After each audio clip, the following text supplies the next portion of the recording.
Je, inakuwaje kwa baadhi ya watu uume wao ukilala unakuwa ni mdogo sana, chini ya inchi moja, lakini ukisimama unakuwa ni mkubwa zaidi ya inchi 5? Yani unaweza kwa inchi 5.5, inchi 6, na kuna mwingine inaweza ikazidi. Ni kwa nini hali hii inajitokeza?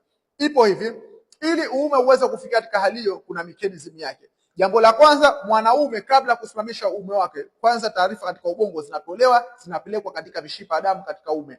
Kumbuka ubongo ndo central nervous system, yani ni mfumo mkuu wa hisia ambao ndo unakontrol vitu vingine mwilini, na kama utafeli inakuwa ndo mambo yanaenda ovyo. Ina maana ubongo unatoa taswira, unatoa taarifa kwamba bwana, huyu mtu anatakiwa kwenda kusimamisha uume. Ina maana mishipa ya damu katika uume unachotakiwa ni kutanuka. Ina maana baada ya kutanuka damu ndo inakwenda inaingizwa kwa kupitia msaada wa hormones ambazo tunaita testosterone, hormones za kiume zinapelekea mtu kuwa na hamu. Baada ya kuwa na hamu inapelekea flow ya damu kuongezeka, mapigo ya moyo yanaongezeka. Na ndio maana kama utakuwa unamtamani mtu, maybe unatamani kushiriki tendo, ukitazama mapigo yako ya moyo katika hali ya kawaida inakuwa ni tofauti, na inasemekana inakuwa around 100. Kumbuka katika hali ya kawaida mapigo ya moyo ni 72, lakini kama unataka kushiriki tendo la ndoa au unashiriki tendo la ndoa inakwenda mpaka 100. Ina maana katika ile kupiga 100 maana yake inakwenda kupelekea flow ya damu kuingia uzuri katika uume wako, na hapo ndo uume unanyanyuka.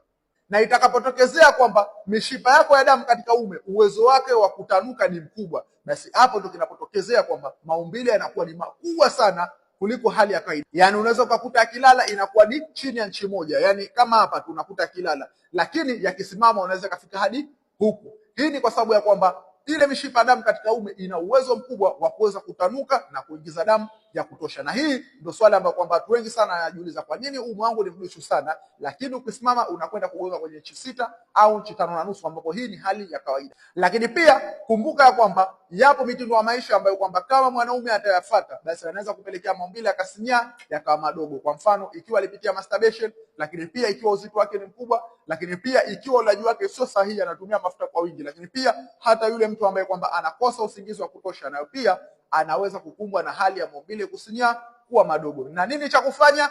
Cha kufanya, hakikisha unaepuka kutumia antibiotics, yani dawa za kemikali, kwa sababu kama utatumia dawa za kemikali inaweza kusababisha madhara kwa baadaye. Kwa sababu nishaona watu wengi sana wanakumbwa na changamoto ya uhadithi, yani uume wao unashindwa kusoma kabisa, hawezi tena kushiriki tendo, mahusiano yao yanavunjika, ni kwa sababu tu wamejaribu kutumia antibiotics wakiamini kwamba zitawapona, kumbe ndio zinakwenda kuharibu. Lakini pia hautakiwi kutumia dawa za kukuza maumbile, kwa sababu dawa za kukuza maumbile nazo pia ndani yake maana yake zina kemikali ambapo ndo zinapelekea magozi kuvutika na mambo mengine akaleta madhara kwa baadaye. Bali ni kurekebisha ile mifumo ambayo inaleta shida ama imeathirika, ambapo ni hormones za kiume kuhazalishwa katika kiwango sahihi, na ndio maana maumbile yanasinyaa. Lakini pia mzunguko wa damu katika uume unakuwa sio mzuri, na ndio maana maumbile yanakosa uimara. Sasa nini cha kufanya ili kuweza kurekebisha hivi vitu vili, hormones za mzunguko wa damu? Unaweza kunicheki kwenye WhatsApp au kupigia direct ili niweze kusaidia. Ondoa chanzo, kutibu tatizo lako.